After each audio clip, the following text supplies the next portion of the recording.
Hello and welcome back. My name is Meekela and today we're doing a book haul. So for context, on this channel I have been on a self-inflicted book buying ban that has been a one in, one out policy for the last probably nearly 2 years. If I read a book, I'm allowed to buy a book. That worked for about 1.5 years, and since then I've thrown caution to the wind. We entered another lockdown and I just felt like I needed to treat myself since I was blasting through 8, 9, 7 books a month. So I've bought some books. There are books in here that I purchased on a whim. There are books that I purchased in a lockdown blitz. And there are a few books that I bought because I am filming a very specific reading vlog, but I'm not going to tell you which ones they are. These will be in no particular order of when I bought them or when I thought about them. I am just telling you what they are in the pile that I have in front of me. We have a visitor because she won't sit still, so she's gonna sit right here.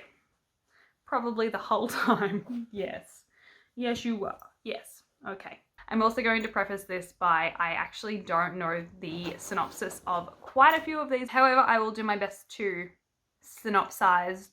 communicate the synopsis to you as I can. And why I bought them, because realistically that's the only information I'm going to be able to accurately give you. So the first book that I want to talk about is Take Me Home Tonight by Morgan Matson. The reason I bought this book is because I read Save the Date by Morgan Matson and I really enjoyed it. Also, I am severely lacking contemporary romance rom-com books on my shelf, or I was at the time. And so I needed some more, and so I bought this book. This honestly almost sounds a bit like New York Minute in a way. This follows two friends, their names are Kat and Stevie, and they are on a wild night out. They just wanted to go to a play and have some fun. When they get separated by the sounds of it, there's a dog involved, there's a boy involved, and they need to find their way back together by midnight in the middle of Grand Central Station. I will tell you now, I'm excited to read all of the books that I have bought, and if I'm not excited, then I will tell you about it, but it's highly unlikely because I bought these books because I want to buy them. There is that. The second book I bought, similar reasons as the first, is The Hating Game by Sally Thorne. I flagged this on my Goodreads as a book that I wanted to read, and then one of my friends actually messaged me and was like, have you read this yet? And I said, no, I have not read this yet, and she liked it. She's very fussy about books, which means that I have hopes that this will actually be a decent book. My knowledge of this is that it is either enemies to lovers or hate to love, which is a trope that I just, chef's kiss. Can't get enough of it. I believe this follows an office romance between a woman who has a very tense relationship with the guy, the main male protagonist of this book. Everyone else in the office appears to love her, however, this one guy, he's just real standoffish, supposedly. I believe that there's some kind of game element to this as well, but I'm not entirely sure. So this is like super high on my priority list. This is a book that I would like to read by the end of the year, and I'm so glad that I found it. I actually picked this one up like this weekend, so it's new, it's fresh, it's ready to be read. Similarly to the last two, I have The Unhoneymooners by Christina. I once again bought this book because I have a significant lack of rom-com romance, very easy to read books. This story follows our two main characters, Olive and Ethan. They are the maid of honor and best man at a wedding. However, at the wedding, everyone has consumed the meal except those two, and they are the only two that don't get sick. Therefore, they are the only two that are able to take the honeymoon, and so they go on this honeymoon together from the bride and groom, which logically would never actually happen, but I'm excited to see how it pans out in this. Yet again, another hate to love, another enemies to lovers. We really love this trope here. Also, the honeymoon's in Hawaii, and I went to Hawaii 2 years ago, and I miss it so much, and I would love to reminisce on just some Hawaii holiday adventures. So yeah, once again, rom-com book that I'm here for.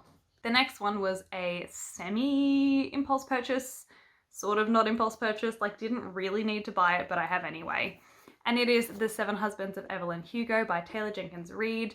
I have read Daisy Jones and the Six and Malibu Rising in the last 2 reading vlogs that I have done at the time of filming this video, and I've thoroughly enjoyed both of them. And people say that The Seven Husbands of Evelyn Hugo is the best of all of them. We will see because currently Malibu Rising is up there as my favorite. The only thing that I really know about The Seven Husbands of Evelyn Hugo is that it is kind of told in a period from like the 50s to the 80s, where Evelyn Hugo, who is a famous actress and movie star, is telling her life story to a reporter. Look, similarly to the all of Taylor Jenkins Reid, she has such an intricate way of writing, such an interesting way of writing. I love the way that she tells stories because she is very good at it. So I'm super, like, again, high on my priority list for this year. You may have already seen my summer TBR. You may not have seen my summer TBR just yet, but this is in it. The next book I purchased is Six Crimson Cranes by Crames. I can never ever say this correctly.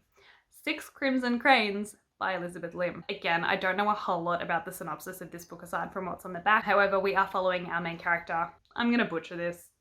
Shiori.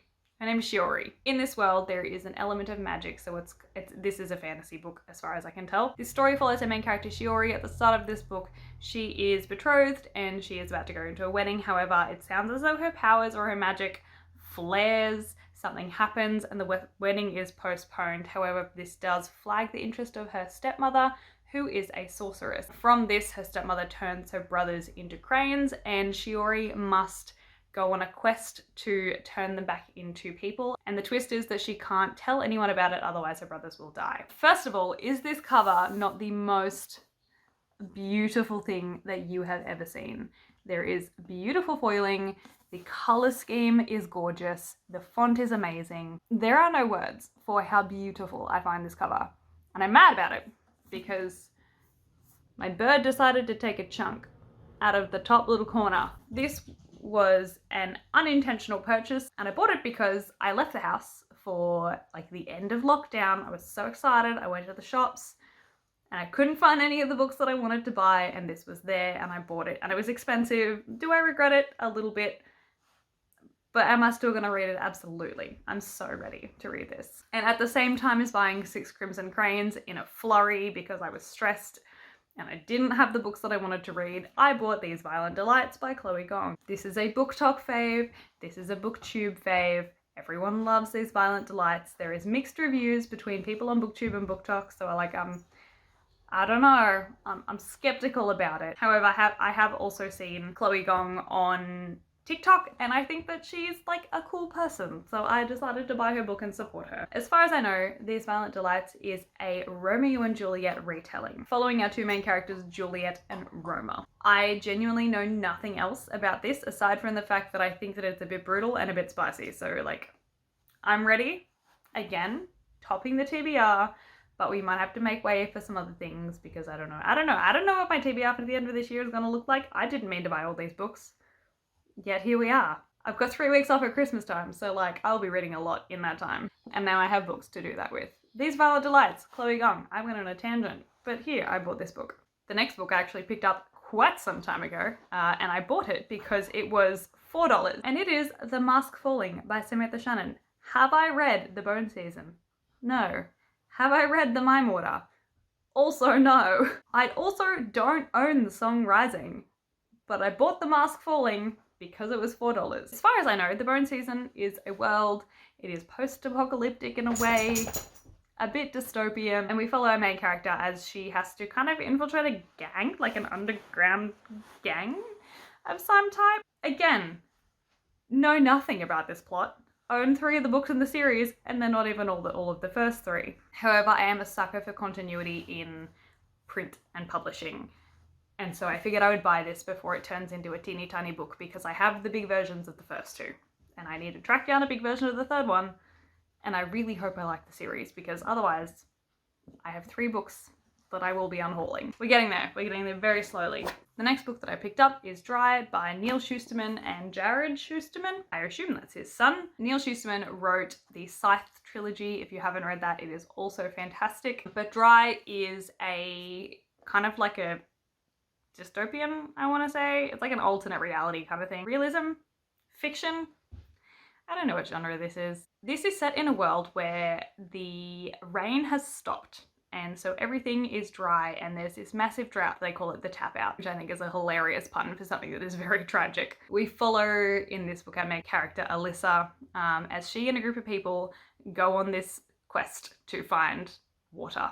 basically. It sounds chaotic, it sounds hectic, which is what I love from Neal Shusterman. His way of exploring these like kind of realistic but kind of not realistic worlds is so fascinating. And honestly, I picked up Dry on the basis of loving the Scythe trilogy because I think that Neal Shusterman does a fantastic job of bringing to life these really like weird alternate realities that we could be facing. Like, I mean, obviously we're not going to have people who live forever and people need to have scythes employed to kill us, but we could enter a drought.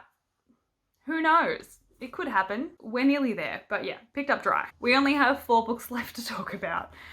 The next book is Radio Silence by Alice Oseman. I picked this up on the review of one person on BookTube who reads books that I don't even really like. I like some of the books that she reads, but I think I just like her, and so I picked up this book because she said it's her favorite book, and I like her. And so surely I will like this book, right? This sounds like another contemporary romance book following a main character who is very dedicated to her studies, who is very introverted. Her name is Frances, and then she finds this guy, his name is Aled, who she just feels really herself around. And yeah, I'm just excited to get into it, to be honest. I expect to really like it, and so I hope I do. I've also read Heartstopper by Alice Oseman, which is her like graphic novel series, and I really enjoyed it. I love her stories because, again, something that I wouldn't usually be interested in, but I strangely was. So I'm hoping that I like this as much. The next book is The Gilded Wolves by Roshani Chokshi. Now, say it with me, everyone. I know nothing about the plot of this book. However, someone recommended it to me, and so I bought it. So if you guys don't follow Carrie Can Read, she makes great videos, but she recommended this series, so I bought this series. Like, there's almost nothing else to it than that. The Bronze Beast, which is the last one in the series, just came out, so now it's a completed series, and I love a good completed fantasy series because it means I don't have to wait for every other book in the series to come out. And I also really want to know almost nothing about this book before I go into it. So I will be not reading the synopsis of this before I jump in. I have heard mixed reviews. I have heard that it can be slightly disappointing at times. So I'm honestly just interested to see where I stand with this. It seems to be making the rounds and it seems to be quite popular. So I figured I'd give it a go because I like popular things, as spoken about in my popular opinions book tag. Go watch it if you feel like it. The next book is The Girls of Paper and Fire by Natasha Ngan. I bought this book because of the synopsis. So I'm just going to read you the synopsis, like the little tag trigger that they give you on the back of the book, because that's why I bought this book. Each year, 8 beautiful girls are chosen as paper girls to serve the king. It's the highest honor they could hope for, and the most demanding. This year, there's a 9th, and instead of paper, she is made of fire. Does that not hook you? Does that not make you want to read this book? Because it made me want to read this book. I haven't seen anyone on BookTube that I follow at least read this, or on BookTok, but I have seen it in the stores. So I am excited to jump into this to see what it's like. Oh my god, trying a book that I haven't heard about from someone else. What a concept.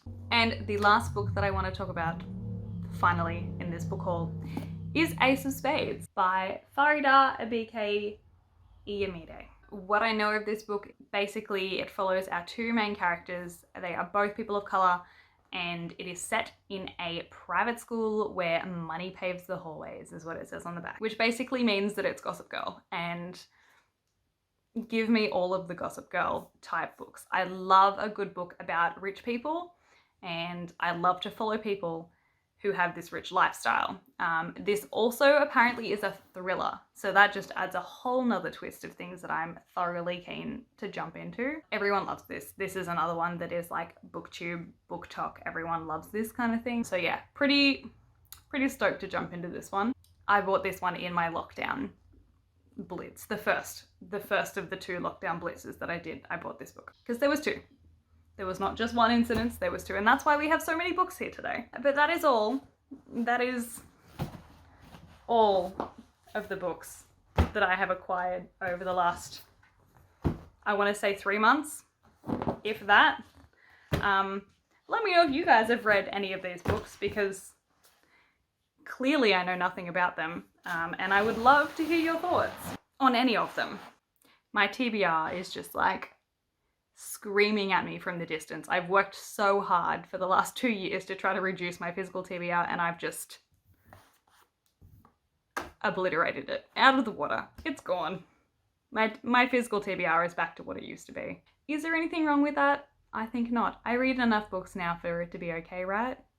Right? But let's also not forget the books that I have on hold at the library as well, which puts these even further back because they have time limits and I have to get them back before a certain period of time. Anyway, these are all the books that I wanted to tell you about today.